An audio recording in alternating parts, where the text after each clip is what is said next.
नमस्कार दोस्तों एवं भाविक शिक्षक और शिक्षिका, आप लोगों का ऑनलाइन एकेडमी सुनील सर में स्वागत है। आइए पढ़ते हैं समावेशी शिक्षा का क्लास नंबर 4।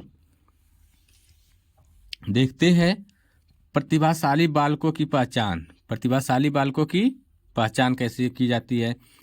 पहले करेंगे बुद्धि परीक्षण। बुद्धि परीक्षण द्वारा मतलब बुद्धि के द्वारा उसकी बुद्धि का परीक्षण करेंगे, जैसे शाब्दिक तथा अशाब्दिक बुद्धि परीक्षण।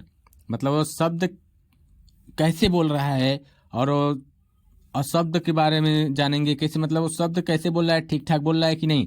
दूसरा है व्यक्तिगत तथा सामूहिक बुद्धि परीक्षण।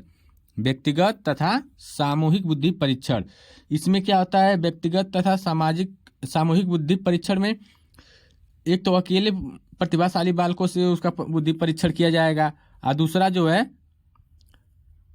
जो है सामूहिक, सभी बच्चों को एक साथ बैठा करके उसकी बुद्धि का परीक्षण किया जाता है। इसे कहते हैं बुद्धि परीक्षण।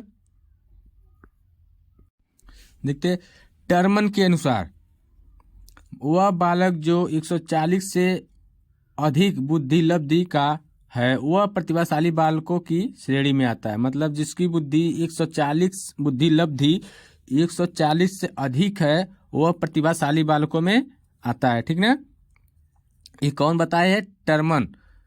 टर्मन जी बता रहे हैं कि जिसका 140 से अधिक बुद्धि लब्धि है वह किस में आता है? प्रतिभाशाली बालकों में आता है। दूसरा है निष्पत्ति परीक्षण। निष्पत्ति परीक्षण में क्या होता है? इस परीक्षण के द्वारा बालक को शैक्षिक उपलब्धियों का ज्ञान आसानी से प्राप्त हो जाता है। इस परीक्षण में बालक द्वारा जो परीक्षण कराया जाता है उसको शैक्षिक उपलब्धि का ज्ञान बहुत आसानी से हो जाता है। मतलब शिक्षा की उपलब्धि का ज्ञान बहुत आसानी से प्राप्त हो जाता है। उससे हम पता लगा सकते हैं कि वो बालक कितना शैक्षिक योग्य है, कितना नहीं है। ठीक।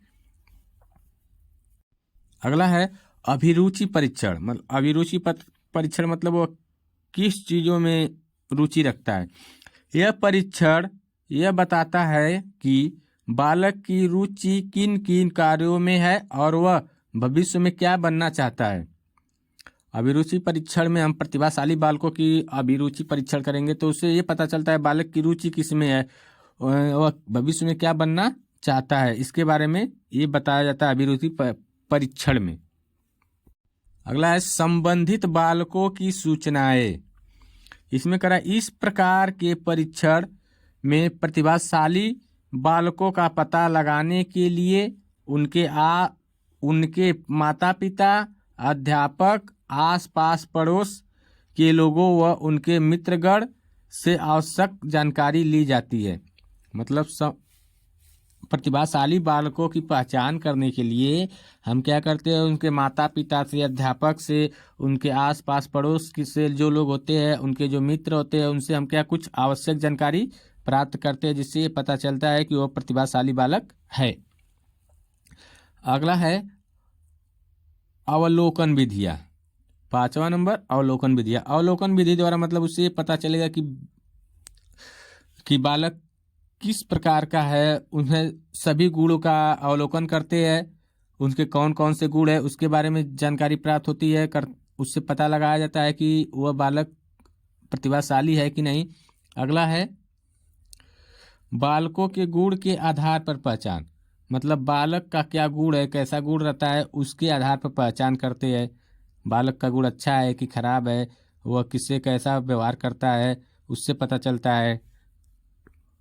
देखते हैं प्रतिभाशाली बालकों की विशेषताएं क्या होती है। प्रतिभाशाली बालकों की विशेषताएं, इसमें होता है शारीरिक विशेषताएं। शारीरिक विशेषताएं मतलब उनकी शारीरिक विशेषता क्या होती है, उसका रंग ढंग बनावट क्या होता है। इंद्रिय शक्ति। इंद्रिय शक्ति मतलब तीव्र होती है। जो प्रतिभाशाली बालक होते हैं उनकी इंद्रिया जो की शक्ति जो होती है बहुत तीव्र होती है, तेजी से चलती है। दांत के बारे में सामान्य बालकों से 2 माह पहले उनके दांत निकल आते हैं। सामान्य बच्चों में जो होता है निकलता है दांत, उससे पहले 2 महीने पहले ही प्रतिभाशाली बालकों के दांत निकल जाते हैं। शारीरिक दोष बहुत कम होता है। इसमें प्रतिभाशाली बालकों में शारीरिक दोष बहुत कम होता है। स्वास्थ्य, सामान्य बच्चों की तुलना में अधिक स्वस्थ होते हैं। अगला है शारीरिक रूप, विकसित कद में भारी होते हैं। जो इनका कद बढ़ता है उसमें क्या होते हैं, सामान्य बच्चों से भारी होते हैं। अगला है सामाजिक विशेषताएं। सामाजिक विशेषताएं मतलब वो समाज में उनका क्या प्रभाव होता है। यह मिलनसार होते हैं, मतलब समाज में किसी से भी मिलते हैं, इसमें ये लोग हिचकिचाते नहीं है। जिम्मेदार होते हैं, ये क्या होते हैं, जिम्मेदार होते हैं। इनके जो मित्र होते हैं बड़े उम्र के होते हैं। और एक खेल अपनी उम्र के बच्चों के साथ ही खेलते हैं, ठीक ना।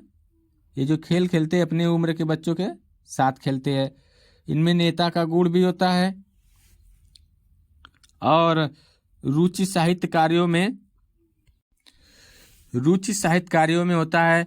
यह सृजनात्मक गतिविधियों में सम्मिलित होते हैं, मतलब कोई कार्य उत्पत्ति करना होता है, बढ़ाना होता है, उसकी गतिविधियों में क्या होते हैं, सम्मिलित रहते हैं। टर्मन शोध, टर्मन क्या बता रहे हैं, टर्मन वैज्ञानिक जो थे वो शोध किए प्रतिभाशाली बालकों में, 500 प्रतिभाशाली बालकों पर शोध किए। तो वह पाए कि वह सत्य, ईमानदार और निष्ठा और परिस्थितियों के समायोजन में रहते हैं, ठीक ना। कह रहा है कि 500 प्रतिभाशाली बालकों पर सत्य, ईमानदारी, निष्ठा तथा हर परिस्थितियों में समायोजन रहते हैं, मतलब हर परिस्थिति में वो क्या होते हैं, उपस्थित होते हैं। अब आते हैं संवेगात्मक विशेषताएं। संवेगात्मक विशेषता में क्या होता है, यह सामाजिक सुदृढ़ होते हैं, ये दृष्टि इनकी सही होती है, सदैव प्रसन्न रहते हैं, चरित्र श्रेष्ठ होता है इनका, परिस्थितियों में समायोजन होता है, और संवेगात्मक रूप से स्थिर होते हैं। ठीक, तो आज हम जो पढ़े हैं पहला पढ़े हैं कि बालक प्रतिभाशाली बालकों की पहचान कैसे कैसे होती है। बुद्धि परीक्षण के द्वारा होती है, उसके बाद निष्पत्ति परीक्षण के द्वारा करते हैं, अभिरुचि परीक्षण के द्वारा करते हैं, और संबंधित बालकों की सूचना कैसे होती है उस पर करते हैं, अवलोकन विधि द्वारा करते हैं, बालकों के गुणों के आधार पर उसकी पहचान करते हैं। और इसकी विशेषता जो होती है, प्रतिभाशाली बालकों की विशेषता जो होती है, शारीरिक विशेषता में क्या होता है, इसकी यह इंद्रियां इसकी तीव्र होती है, दांत 2 महीने पहले निकल जाते हैं, सामान्य बच्चों की अपेक्षा शारीरिक दोष बहुत कम होता है, स्वास्थ्य में यह सामान्य बच्चों से अधिक होता है, और यह जो इसके कद जो विकसित होते हैं वह भारी होते हैं। और सामाजिक विशेषता में क्या होता है, सामाजिक विशेषता में यह मिलनसार होते हैं, जिम्मेदार होते हैं, मित्र बड़े उम्र के रखते हैं, खेल जो करते हैं वो अपने उम्र के बच्चों के साथ, और इसमें नेता का गुण होता है। अब रुचि साहित्य कार्यों में होता है, इसकी जो रुचि होती है साहित्य कार्यों में भी होती है, सृजनात्मक गतिविधियों से सम्मिलित होते हैं। टर्मन शोध मतलब टर्मन वैज्ञानिक शोध किए थे, वो बताया 500 बच्चों का शोध किए प्रतिभाशाली बालकों में, उसमें यह पाए कि वह सत्य, ईमानदार और निष्ठा और परिस्थिति के अनुरूप हमेशा वह सम्मिलित रहते हैं। और संवेगात्मक विशेषता इसमें क्या होती है, ये सामाजिक सुदृढ़ होते हैं, इसमें दृष्टि होती है, दृष्टि सही होती है, मतलब कहने का मतलब वो था, सदैव प्रसन्न होते हैं, इसका चरित्र श्रेष्ठ होता है, परिस्थितियों में समायोजन होता है, संवेगात्मक रूप से स्थिर होते हैं। तो आप लोगों को ये वीडियो अगर पसंद आई हो तो लाइक शेयर सब्सक्राइब जरूर करें, चैनल को आगे बढ़ाने का प्रयास करें। आप ये लोगों के द्वारा चैनल आगे बढ़ेगा। अगर पढ़ाए मैं जो पढ़ा रहा हूँ और आप लोगों को समझ में आ रहा है तभी बढ़ाइएगा, नहीं तो अन्यथा हम ये कहेंगे न बढ़ाइएगा, क्योंकि जो अगर चीज़ समझ में आए तभी कार्य करना चाहिए। ठीक, अगर बढ़िया समझ में आ रहा है तो चैनल को सब्सक्राइब शेयर जरूर करिए अपने दोस्तों में, अपने विद्यालय के ग्रुप में ही। अब डेली क्लास चलती रहेगी, सुबह 10 बजे क्लास अपलोड हो जाती है। इस समय 2 क्लास चलाई जा रही है, मूल्यांकन, क्रियात्मक शोध एवं नवाचार पहला पेपर, और दूसरा पेपर है समावेशी शिक्षा, अब पढ़ाया जाएगा। इसके बाद अब क्लास चलेगी गणित की क्लास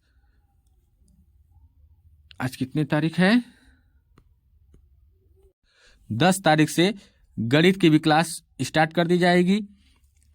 ठीक, उसके बाद कंप्यूटर की क्लास स्टार्ट की जाएगी। उसके बाद संस्कृत है, विज्ञान है, सामाजिक विज्ञान है, सबकी क्लास धीरे धीरे स्टार्ट कर दी जाएगी।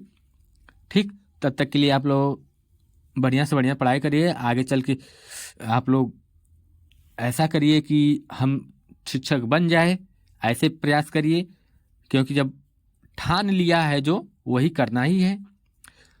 अब होता है ठान लिया है तो छोड़ूं क्यों, ठान लिया है तो छोड़ूं क्यों, अब करके ही सबको दिखलाऊं मैं, इस चीज को पाकर रह पाऊं मैं। ठीक।